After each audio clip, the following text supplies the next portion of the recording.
This is Just Say HIE, the official podcast of the Hope for HIE Foundation.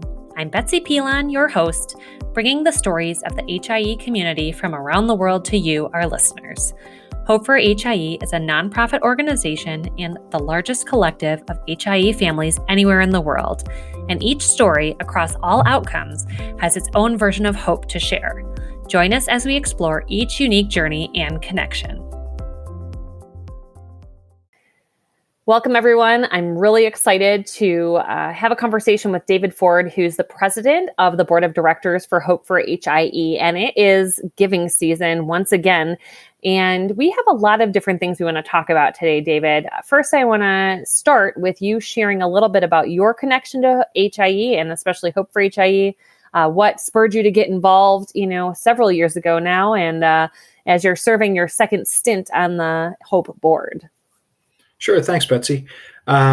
We got involved with Hope for HIE shortly after my daughter Scarlett was born. My wife, Heidi, was surfing the internet, as many of us parents do, and she came across Hope for HIE. We joined the Facebook group, got quite a bit of support and information through the family group, and have since turned back to the community many times as our daughter has grown and her circumstances have changed, and either she or we have needed support or information prior to a doctor's appointment.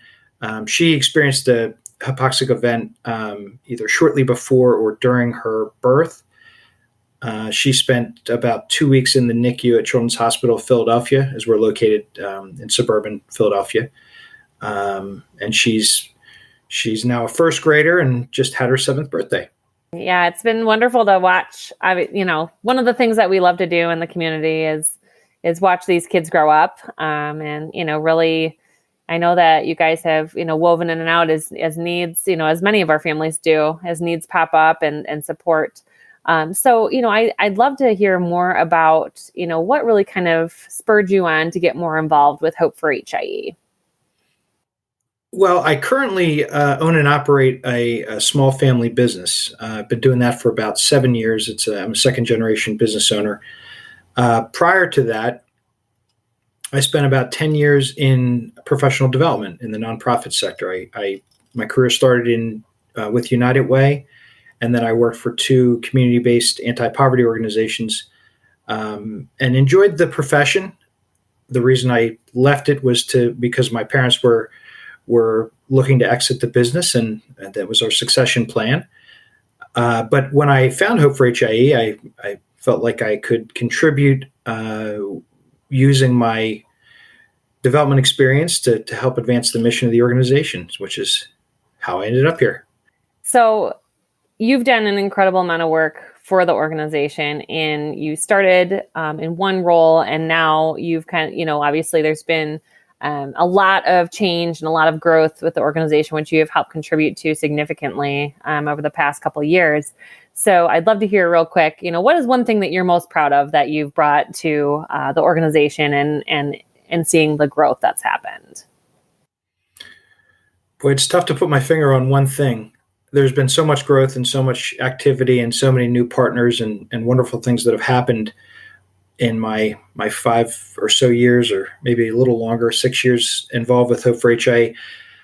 I think the genesis of being able to hire an executive director and make that transition from a volunteer-run organization with very limited resources to a more professional and more mature organization with a paid professional was probably the biggest turning point, and one of the things I'm most proud of in the time that I've been on the board. I would say too, the medical advisory board and the growth there has been absolutely extraordinary. We have this wonderful group of professionals that care a lot about HIE and the families that we support, and they have helped us make connections and advance the mission and spread information and awareness about HIE in a way that we never could have done otherwise. So I have to pick 2. It's the evolution towards the professional staff and the medical advisory board, I think, are the things that have been the two most impressive benchmarks that I've enjoyed in my time on the board. Thank you for sharing that. So let's talk about, what, the organization does and what, kind of people get excited about during the holiday giving season, which, really kind of kicks off in mid-November and goes to the end of the year. And there's, a whole evolution of the concept of Giving Tuesday, which started in the US, is now a global movement of giving. And, kind of how we get families involved in giving to the organization. And giving doesn't necessarily have to be monetary. There's a bunch of different ways to be involved. That is giving of time, of talents, and of resources to our organization. Sure.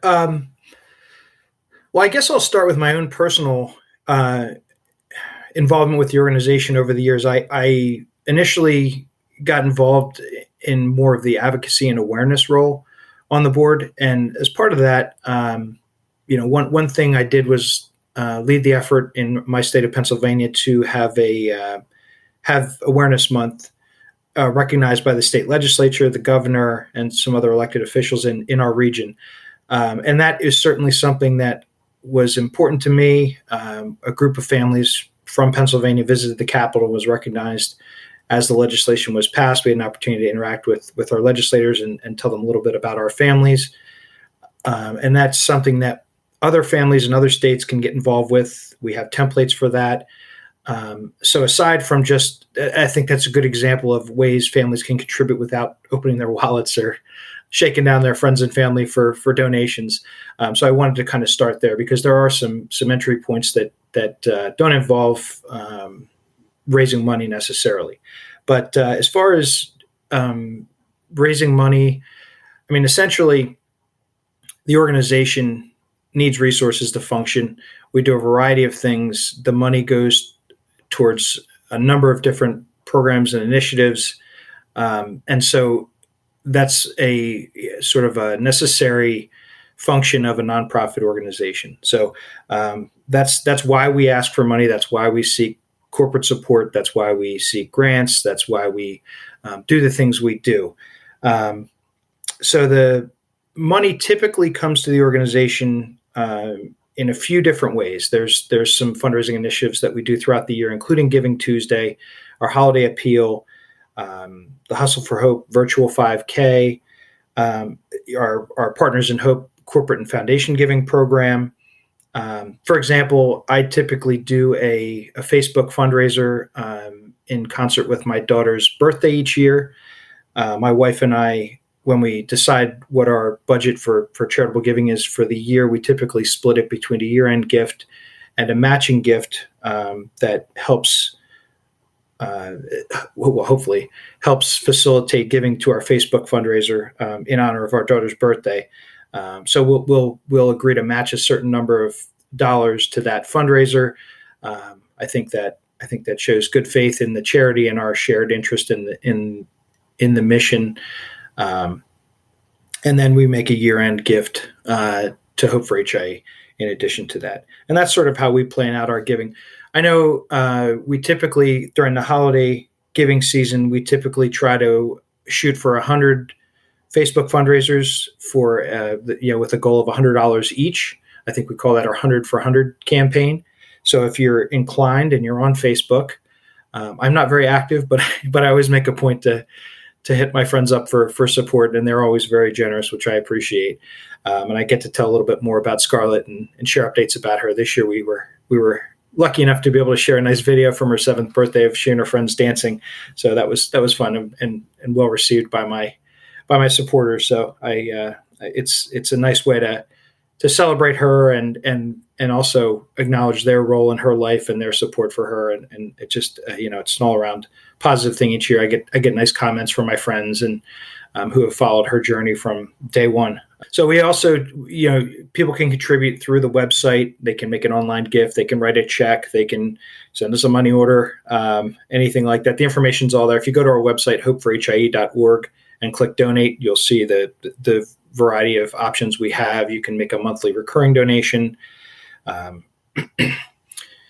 So, I think with the 100 for 100, I want to touch on that a little bit. We will be sharing some kind of how-tos with that whole campaign. The past couple years have been really wonderful to see people getting so excited and involved in that campaign. We try to send like a thank you gift, for people's participation, which is kind of fun. And, it's really great to hit our targets, obviously, because it's not just about monetary, as you mentioned. Part of, what I think so many of our families are looking for and want to give back to the organization is that support that they receive themselves. And one of the best ways to do that is to share your story. And these Facebook fundraisers in particular are such a nice tool because you can share you can, as much or as little as you want about your journey. Some people, their comfort level is wide ranging, which is totally understandable. But for those of us, especially that, really didn't hear about HIE until we Googled it, being there and allowing us to have those resources and the things that we've been able to do with this, this monetary contributions and turn it into, ways to better connect families, I think is really powerful. And when we hear stories of families from all around the world now who receive a pamphlet or a support box, right in the NICU, newly diagnosed, and, knowing that they can connect to this, worldwide support network of families, it's really powerful. And really just being able to, you just never know who is going to be impacted by HIE and who's going to hear of how to connect. My kiddo now is 9 and, obviously I think we've made a lot of progress over the past 9 years, where, it will haunt me, I think, forever of feeling that alone feeling in the NICU and then not finding any sort of connection, not being pointed to any connection, and then finally stumbling upon Hope for HIE in the blogosphere out there, and knowing that none of us who do this work, why we do it is so that no one feels alone when they're diagnosed and that they have those resources. So I think, celebrating is a big thing as well. HIE is real heavy. We know that. It's a diagnosis no one wants to get, but here we are, and really, kind of sharing, like you said, the bright parts of that. I know you shared before, and we've talked about this. Both of our kids have some coordination challenges sometimes. And, we both found a bike that works for our kids and sharing in that together. And then sharing that with other families in our community as a tool, which we're excited to do a giveaway with our holiday giveaways and add that type of bike to our giveaway this year as one of the holiday giveaways, which, I'll talk a little bit about that. So we've been able to, some of the things that we do with, the resources that are gifted upon us is try to give back to our community. And one of the things that we love to do every year at the holiday season is our 10 days of holiday giveaways. And we try to come up with, products that people have shared that they would love to get that maybe are a little bit out of the budget, and insurance doesn't cover or other means don't cover. And we are able to gift those away. And, we've done this, I think, for 6 years now. So we've given away over, I think $70,000 worth of, equipment and, quality of life enhancement for our families. And this past year in particular, we were able to extend out our giveaway gifting into our lost community, which was really, really wonderful to be able to do, because sometimes the products that we focus on with our giveaways can be, for living HIE children. And we want to make sure that our lost community knows that we're, supporting them as well. And especially during a season that can be extra hard. And I know that was really well received, and that was, coordinated and lifted up by Becky Detleff, who serves on our board, and she also serves as the loss coordinator. So, it's just the evolution of how we've been able to expand these programs has been really exciting. Yeah, I want to go back to something you said earlier, and I think one of the things that that means a lot to me and motivates me and inspires me to continue to support Hope for HIE and remain involved with the board and many other things that we do, is the fact that, you're really, HIE is a challenging thing. The uncertainty, the grief, the burden of care that often accompany an HIE diagnosis can really grind down parents, caregivers. I know there were times where we felt hopeless and isolated and lonely and quote unquote different than many of our peers with children that didn't have the same experience we did. It's a wonderful thing when you find that there are people that have no reason to really understand, know about, or frankly care about HIE, that are willing to put aside time to invest in the mission. I can remember my first medical advisory board. I was sitting there on the call, and I just couldn't believe that there was this community of folks who cared, I would say, probably as much as I do about my daughter and her needs and the care she received and the support we received. It's so much more than the tangible support of a donation. It's a message that our families receive that says you're not alone. There's hope. People care. It's not just your closed community of HIE families. There's many, many, many people working really, really hard to improve treatment, prevention measures, and support systems for families that are in the same situation we're in. And that really is inspirational. And it's, I wish that I could bottle that and send it to every one of our families, because it really does mean the world to me when somebody is willing to say, I care and I understand why you need support. And yes, we can make this better. I can remember the conversation we had with a company called Aspect Imaging. They happen to do bedside MRI machines, and we talked with a wonderful person from the organization about MRI Day and the weight that carries, and the expectations and the mysterious nature of the MRI process, and dealing with neurologists and all these things. And she, it was really interesting to be able to educate her about what that experience is like and how their medical equipment can make that process a little less scary, a little less invasive and cumbersome. And it just, this whole discussion about MRI Day came out of it. And she, we were fortunate enough to be able to share with her how that impacted us. And in turn, she told us, hey, this piece of equipment might make that different. It might make it a little easier. And so those are the kind of conversations that can really change the course of things for families in our situation. We're working right now with some medical research folks who are working on some pretty exciting treatments for HIE. And that's something that there are very limited options at this point, but when you interact with these folks, you gain a sense of hope and investment and connection that really does. It has the potential to change the course of history for families with HIE. And that's something that fills a bucket in my life that really I can't fill any other way. And it allows me to,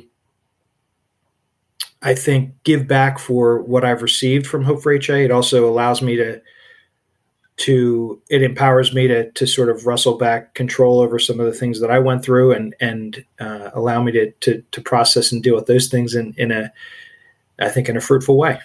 So that also benefits Hope for HIE and the families that we support. Absolutely. And I think, we can talk a little bit about, some of these things through the giving season, but also I want to mention, we're constantly working to bring more education to our families, more ways to empower families to feel that they have tools in their toolkit when they're looking at, problem solving some of these, complicated issues that pop up in subsequent diagnoses and things like that.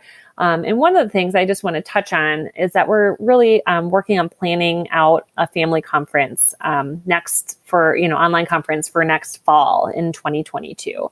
And want to touch on that a little bit, because when you talk about the energy of the researchers and clinicians that we work with that are dedicating their lives to finding ways to help our community, I'm really excited because we have been in touch with so many that want to have this collaborative space to hear from families, to hear what is, the biggest burden, to talk through, kind of in some different formats and really, connect with other researchers that they might not have otherwise known about because of this, community coming together like we have. So I'm really excited for that. There'll be more details on that, obviously, as we go. But, really, it's another opportunity, I think, and long overdue to bring our community together, our global community, in a way that people can access, that is helpful, and really kind of feel what we have been privileged to feel in a lot of these meetings that you and I get to have and our board gets to have as we build out and connect more people in different ways. So let's talk about the upcoming opportunities that we're hoping to to have our community partake in, and, really the broader community participate in as well. So, the first big one for us is Giving Tuesday, and that is Tuesday, November 30th. What makes it really unique for us, our community lives and breathes on Facebook, for better or for worse some days. But one of the things that Facebook has done for nonprofits and has been consistent about is offering fee-free donations for confirmed nonprofits. We're a confirmed nonprofit on Facebook, which is wonderful. So, unlike other platforms, we get 100% of all donations, which is really unique. And Facebook, the past several years, has either themselves donated back or partnered with other organizations to help, create a match opportunity for nonprofits like ours. And we have benefited on more years than not, which is great. And they've changed their algorithm again this year to help out some of the smaller nonprofits like ours. So at 8 a.m. Eastern Standard Time on November 30th, you and I are going to go live. And we're going to hopefully get as much of the match as we can. So for people that are able to, or their networks are able to be aware of, giving on Giving Tuesday, this is really a great opportunity to really maximize every dollar that comes back to allow us to do more work. We work hard to maximize every single dollar that comes to us. And so this is just another great opportunity. So we'll be going live. We'll set up and we'll start about 5 minutes before 8 on the 30th Eastern Standard Time. And we'll encourage live donations during that time so people get the notification to give at that time. I will certainly be giving at that time personally from our family as well, and encouraging my family and friends who typically are very generous to give back to our organization to do so at that time. So we'll be sharing an event into our forums. We'll be going live from our public Facebook page at that time. And we've promoted that on our website as well. So you don't forget about it. You can add it to your calendar. And that's just a really fun day of giving. That's again, when we're going to launch the 100 for 100 campaign again. And the best time really to have those go live is right on that Giving Tuesday as well. And encouraging people, if you can, to give that at that time through those fundraisers. And we're going to do a little webinar about the best ways to set those up. You can customize them. You can, like David said before, add videos and photos, and really, it's a chance to talk about your kid, which is, amazing. So, who doesn't love to do that in this journey, right? So celebrate all the stones and wonderful things that our kids get to do. Then after Giving Tuesday, we kind of go into our 10 days of holiday giveaways. And again, so it's the give and take. This is when we get to give back to our community. We had teased up a couple of the products earlier in this conversation, but we're really excited. We take membership feedback from our families of what is most meaningful to them. And this is not just like equipment and things like this. This is quality of life. We've done robotic vacuum cleaners and DoorDash gift cards and things that just make, hopefully make the day a little bit easier. Everyone has a lot of priorities and a lot of hard things that take time. And we just want to make everyone feel loved and appreciated, and that they're not alone in this, and hope that we can make their lives or their kids' lives a little bit easier. So we're going to do the 10 days of giveaways once again, and then continue, promoting and asking people to, engage in this 100 for 100 campaign through the end of the calendar year. Yeah, I would strongly encourage folks to consider setting up a Facebook fundraiser if they're on the platform and they're willing to share their story. It'll take you no more than 5-10 minutes, depending on how much content you want to customize, whether you want to add pictures.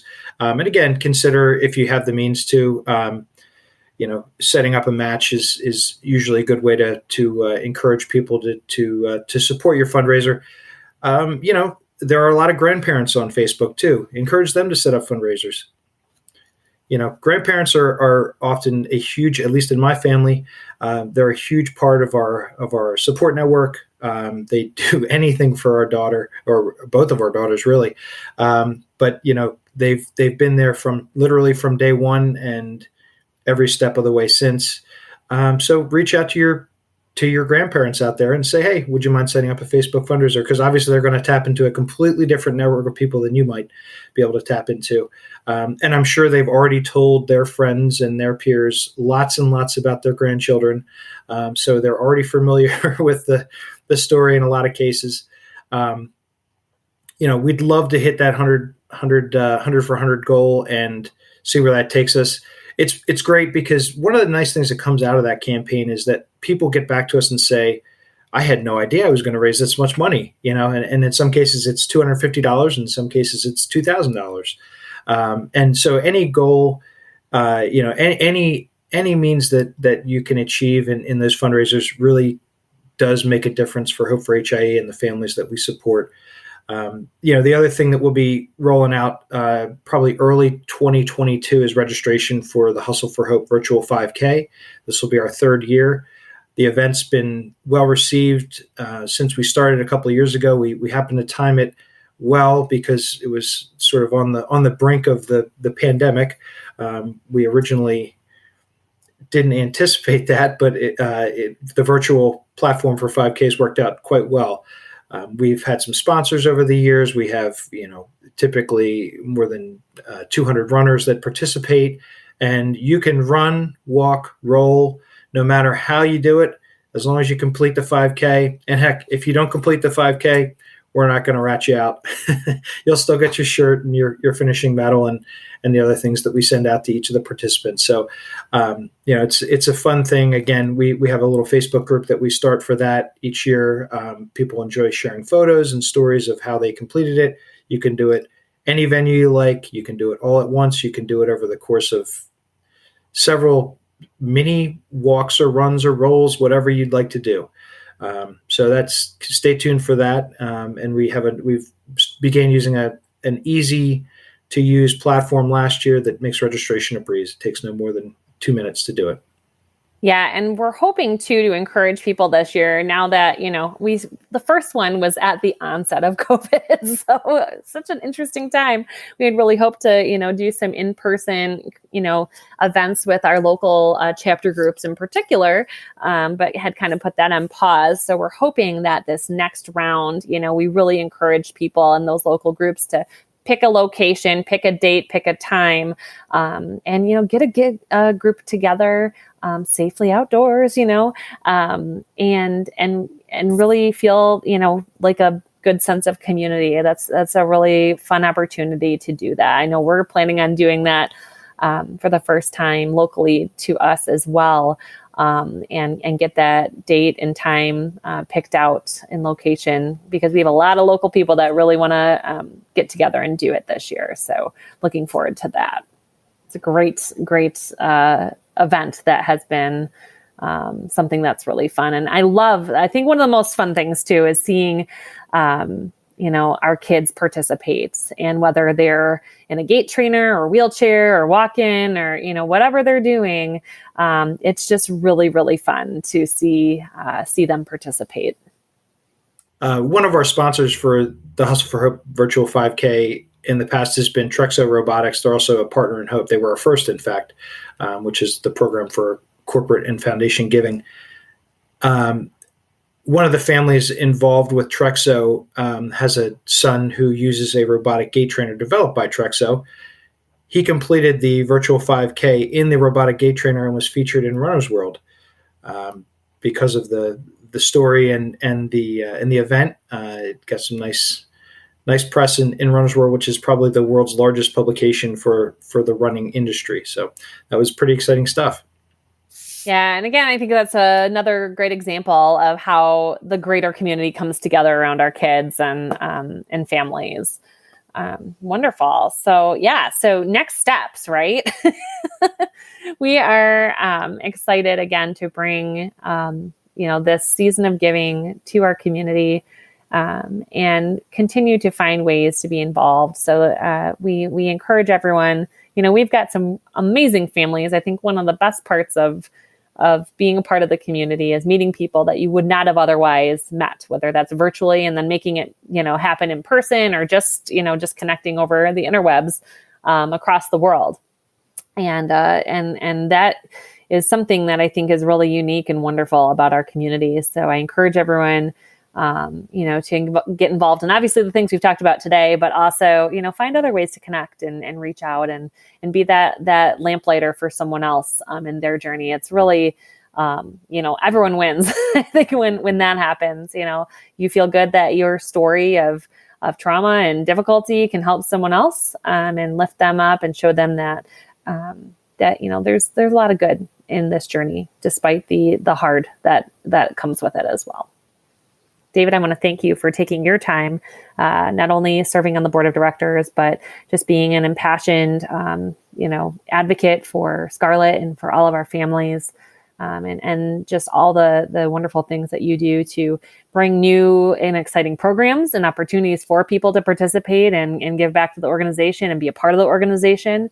We're very lucky to have you and really excited to see this giving season and beyond of what we get to do together. Well, it's an absolute pleasure to both work with you and serve on the board. It's really given me an opportunity to take the grief and the trauma that we experienced and redirect it into something positive that has the potential to impact future families and current families in a positive way. The stories that I hear and the folks that I've met have been inspirational to me, and it's just really truly an honor to be involved in something I take a lot of pride in and enjoy doing. So thank you very much. To wrap up another episode of our podcast, and I want to thank you, David, again for everything, and we'll look forward to the next one. Thanks so much, everyone. Thank you for joining us for another episode of Hope for HIE's official podcast, Just Say HIE. If you have a story you'd like to share, be sure to keep in touch. Learn more about the work we do and sign up for our newsletter on our website at hopeforhie.org/justsayhie. We look forward to connecting with you soon, and thanks for listening.